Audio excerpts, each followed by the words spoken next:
on 29. Time and temperature brought to you by Cache Creek Casino Resorts.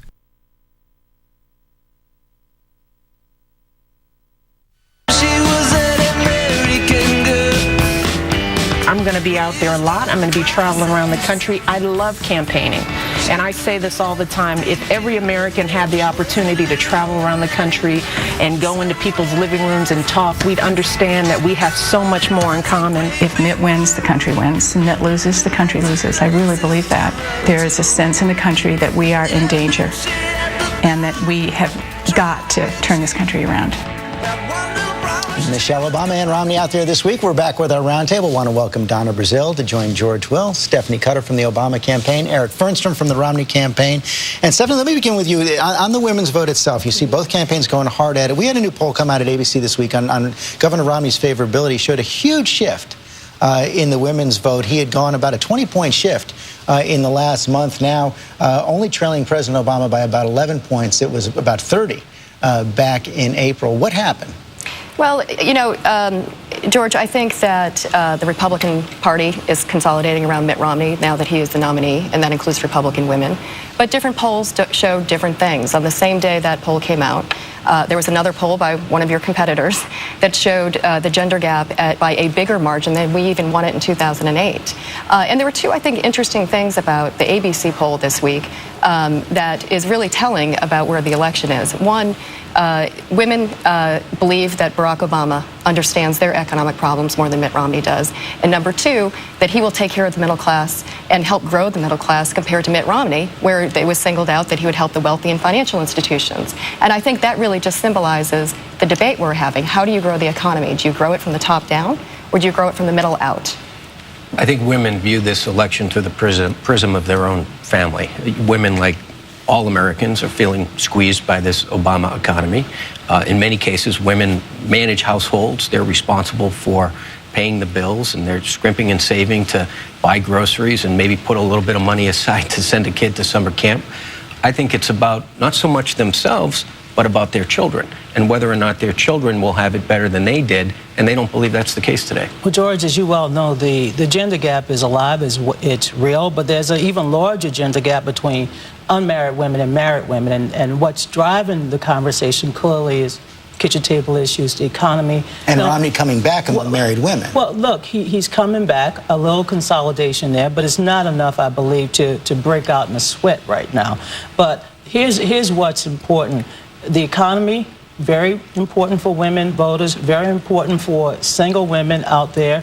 And if President Obama can continue to make the case that he has the policies, the right ideas to move this economy along, to keep it healing, to keep it growing, then that gender gap will only grow larger.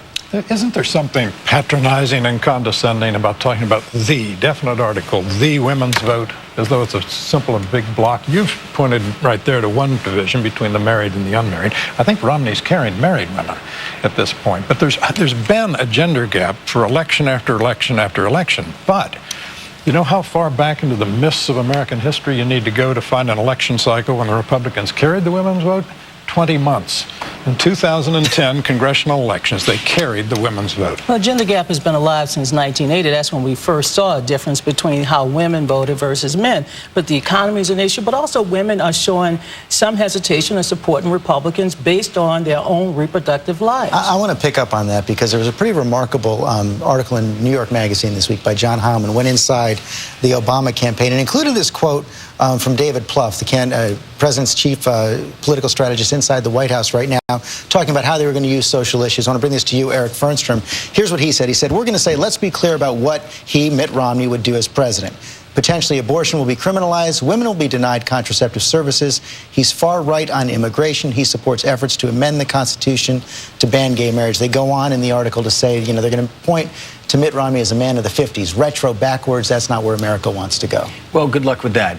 Mitt Romney is pro-life. He'll govern as a pro-life president. But you're going to see the Democrats use all sorts of shiny objects to distract people's attention from the Obama performance on the economy. This is not a social issue election, George. This is going to be about the president's handling of the economy. It's a referendum on his performance, and frankly, right now, he's getting a failing grade. Good luck with that. Well, good luck with that. If it's not a social issue election, then why did Mitt Romney just spend the last year campaigning on social issues? These are his positions that he's taken, whether it's giving bosses control over whether female employees can get contraception, being for the so-called personhood amendment that would ban all forms of abortion, or telling the American people that he'll get back to them on whether he supports Lilly Ledbetter, which is an economic issue, and it should be a no-brainer, but the governor couldn't even bring himself to be for that.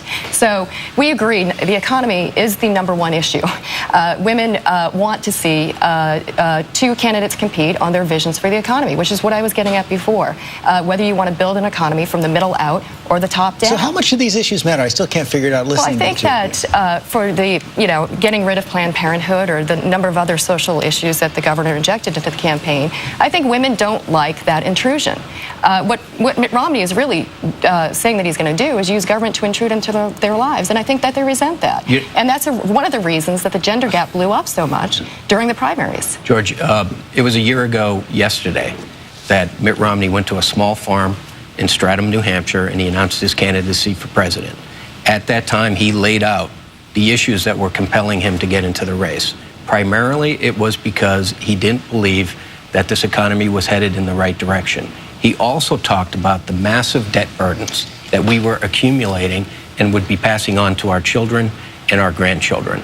That's why he's running for president, and that's why he's going to win in November. Eric, and that's why he's put forward the same proposals that have gotten us in this fiscal mess that we're in. I mean, a recipe of more tax cuts, more, tax subsidies, that's not going to bring this economy back. It's healing slowly.